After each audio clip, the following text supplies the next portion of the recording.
Under normal circumstances, coming to the Madras International Circuit in the hottest month of the year is something I usually wouldn't do. But we have a really unique opportunity that has brought me here in the heat of May, and that is this motorcycle. This is an extra special bike. It is a pro stock race bike based on a Yamaha R3, and that's not just what's cool about it. This is actually the championship winning bike from last year. Number 88, this is the bike that was ridden by Rahil Pillari Shetty to win the championship against factory teams, and it is a phenomenal motorcycle. Now, I'm a very lucky boy because this is one of the RACR race bikes, and Rajini Krishnan just told me, come for one of our track days, ride the bike and have some fun, and that's exactly what I did. This is a phenomenal motorcycle, but I should probably start by telling you what makes this bike and why it's so special.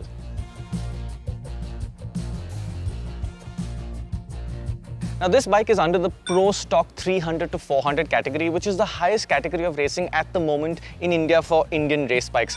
And that category allows you to make a lot of changes, but some things are restricted. Let's start with what they have done to the engine basis what they're allowed to do. First of all, there is a gigantic radiator sitting at the front of this bike, and every time I would come in from a session and park the bike, they'd have one of those racing fans directing cool air at it. That really looks trick racing. Then, of course, as you can see, there's a big racing exhaust, but what's happening in there is more special.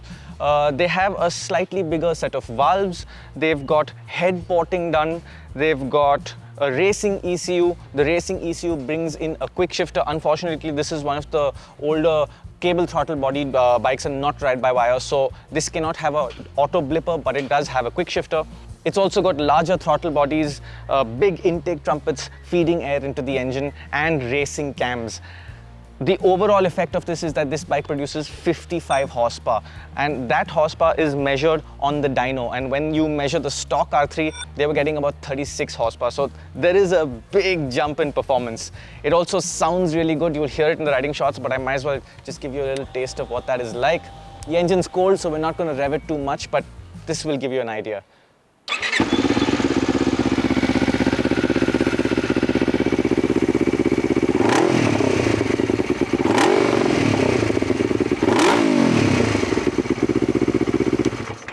Yeah, it's a loud sound, but not dramatically loud. I have ridden single-cylinder bikes that sound a lot more violent than this.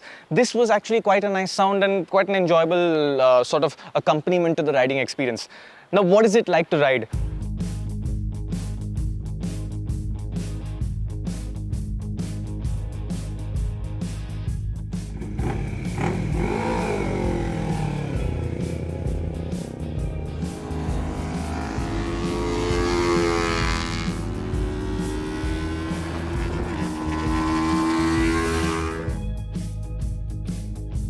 I thought that this would be a very fast revving, you know, pap, pap, pap through the gear sort of bike, but it's not. And one of the reasons for that is because the Pro Stock regulations don't allow you to change the gearbox. So you can't change gear ratios. And that means that this bike sort of pulls through the gears. But what I had to wrap my head around was the fact that the revs go on quite a bit more than I expected. Peak power comes in at about 12.5 to 13,000 RPM. That's the sweet spot you want to be at. The rev limiter is at 14,000. Now, while that is a limiter, I've been advised not to spend too much time up there because it can, you know, cause accelerated wear and damage to the engine. And that sort of took me some time to get used to learning what the bike sounds like at high RPMs. And it does make this sort of metallic sound that initially I was worried about, but Rajini said, don't worry about it. That's just the way it is. Go and use the revs. Now, as a journalist, I am fortunately used to experiencing very powerful motorcycles, so the power of this thing didn't amaze me at first, but I started to notice that I was passing stock 300, 400cc bikes like they were a completely different category. And when there were bigger, faster superbikes ahead of me, that's usually very difficult to deal with when you're on a small motorcycle. It's not like they were completely dropping me on the straights. This thing was fairly keeping up.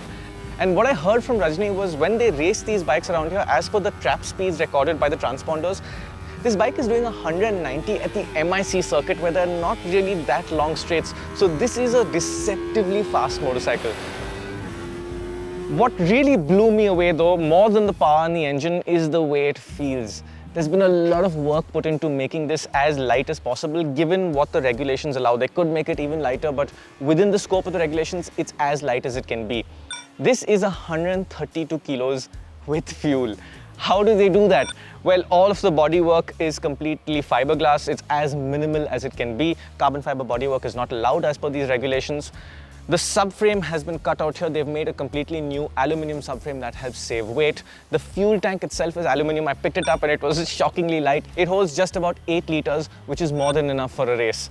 Then you've got things like, completely minimal front setup. You've got a tiny display in there that gives you the essentials, basically warnings for the various temperatures and things that you may need to keep an eye on. You've got a gear position indicator and a rev counter, and that's the information you need. Speed, I have no idea how fast I was going, but it did feel pretty fast.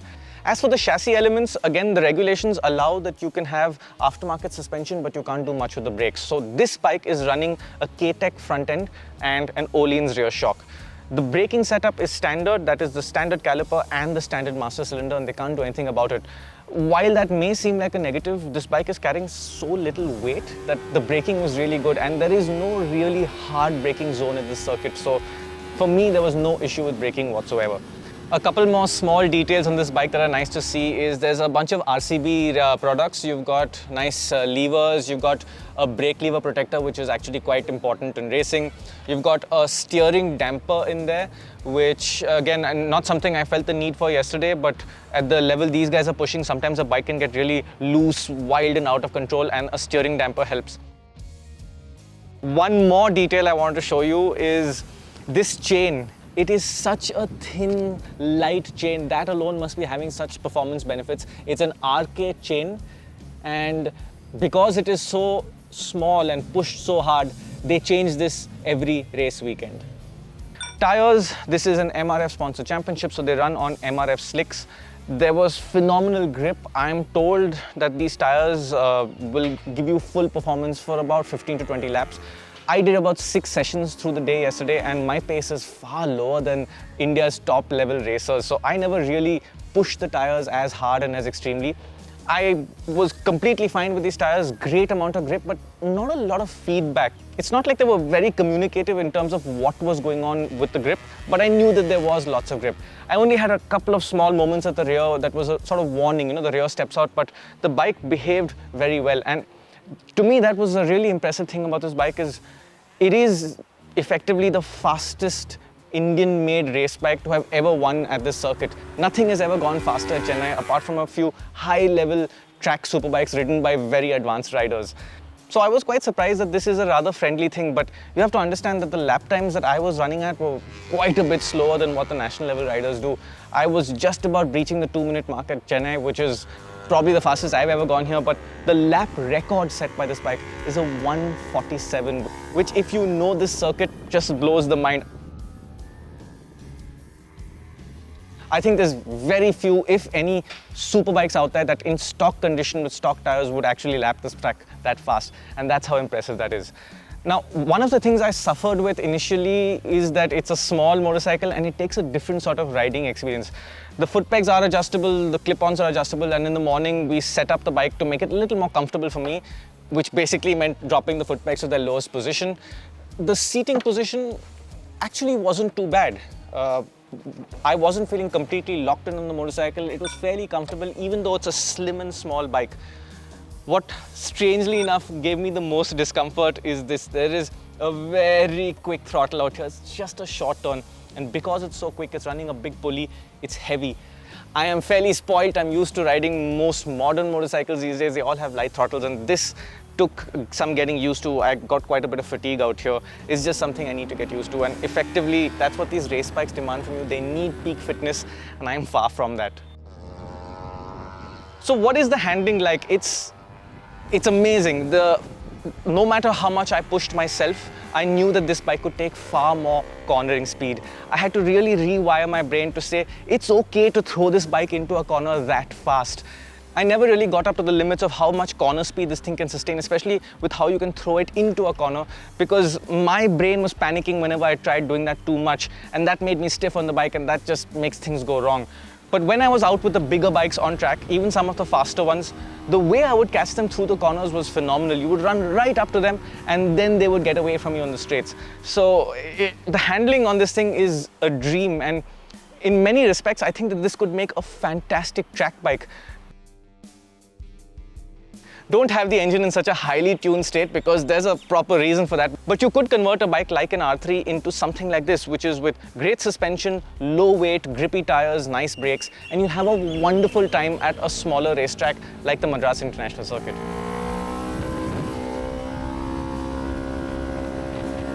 Now, before we wrap up, I think a good way to make you comprehend just how extreme this motorcycle is and how expensive it is, not only to make but to run, we're going to call Rajini Krishnan himself. He is the man behind RACR. He's been racing these bikes for years, and he'll give you some of the really big numbers.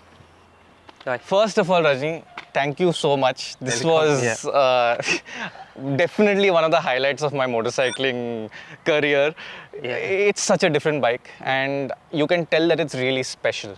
But I can also tell it's a lot of work for you guys to make something like this. See, the really special for the engine side is a lot of R&D, lot of broke, lot of R&D. Yeah, R&D is expensive. Yeah, expensive. But our team is very capable building this bike, especially for the ILF, the cam, the valve, porting and tuning, suspension and ECU tuning, in dyno testing, everything our own. I not hire any outside people. So fully this bike built for Indian. So all local, completely local effort built in Chennai, basically. Yes. Okay. So you're using some parts from abroad, some parts you have made also yourself, based on. Yeah. Basically, you can say some parts 100% not available for the Yamaha R3. Some part I'll buy there. Some part built for here only. Okay. Now, what's a racing weekend like? Like this engine, I could tell, is pushing so much power. Yeah. It must be having a short life. Yeah, normally for our one full engine rebuild, only using for maybe 400 to 500 kilometer only.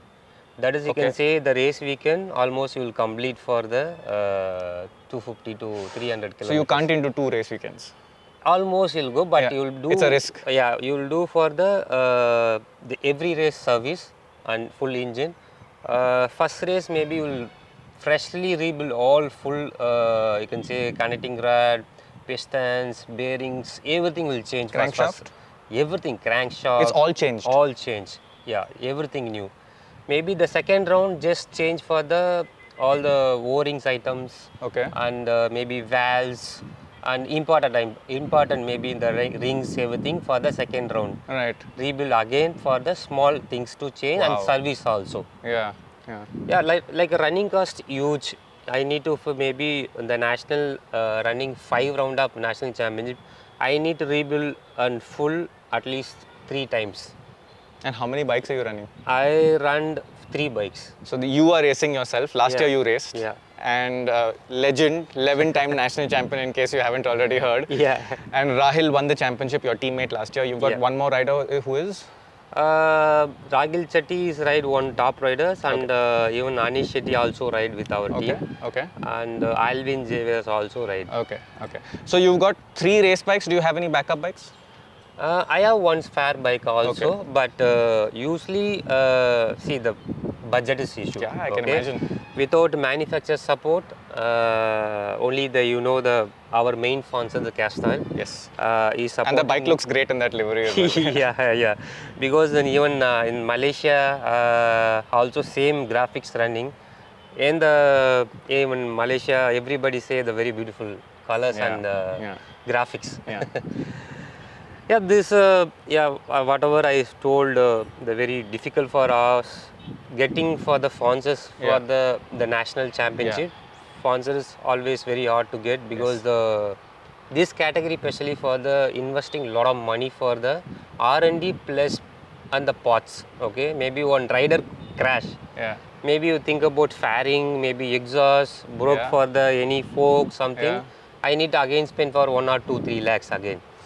See, that is a and that's cost racing. That is expected. Yeah, that is expected. But our side, the engine is costing so high. See, manage for the sometime we'll manage, sometime don't have, because of whatever the calculation. Sometime overhead. Yeah. You'll go, maybe I'll tell, maybe this weekend maybe I only 10 lakh will spend. That will go sometime 15 lakh or 16 lakh. Okay, let's put it another way. How much does it cost to run one bike for one season? Easily need at least 20 to 25 lakh. Wow. Okay. That is our budget to run the thing. And I think for me the lovely part of the story is you are an underdog. Yeah. You're going against a factory team who has pretty much unlimited resources. Yeah. They have beaten you all in the past, but last year you beat them. Yeah, correct. So it's an awesome thing that with the small setup that you have relative to them, you are winning and making the fastest bike that there is. No bike has gone faster than this. Yeah, the last year, the fastest 147 to something, the fastest bike in our national. And second thing, you can say honestly, our team also, the 2024 lose the championship because of betting of wrong rider. And otherwise, you will win continuously 5 championship. But now the 4 championship in this same category with with the manufacturer and without support Yamaha. That's actually a question I want to ask you. Why have you chosen the R3? What is special about this bike? There are other options also. See, other options, I want to go for the Kawasaki. The Kawasaki is still not yet homologated. Yes. The 400. I couldn't take the choice. And that Kawasaki India needs to homologate that. Yeah, India need to homologate, but I sent a lot of mail, but no reply only. The other option, the KTM. KTM already have one more team riding KTM. And the other option, they have TVS. The TVS, they have their own factory team. Yeah. See, I charge for the Yamaha. Maybe the Yamaha machine also very good, and we can say some parts also I can get for the development for this pro stock category. Right. Yeah, right. That's why I chose this bike. Okay. Yamaha India, if you're listening, Rajini is doing incredible things with your bike. The man deserves your support. Cool, Rajini. Thank you so much. Really, again, I just have to say, I was scared of this bike before I came here. I thought, this is going to be a nasty thing to ride. It was not at the pace I was riding it, and I had a lot of fun. It didn't scare me, and it was a great experience. Thank you so for much. supporting Thank you so much. RACR. Always. Thank you so much.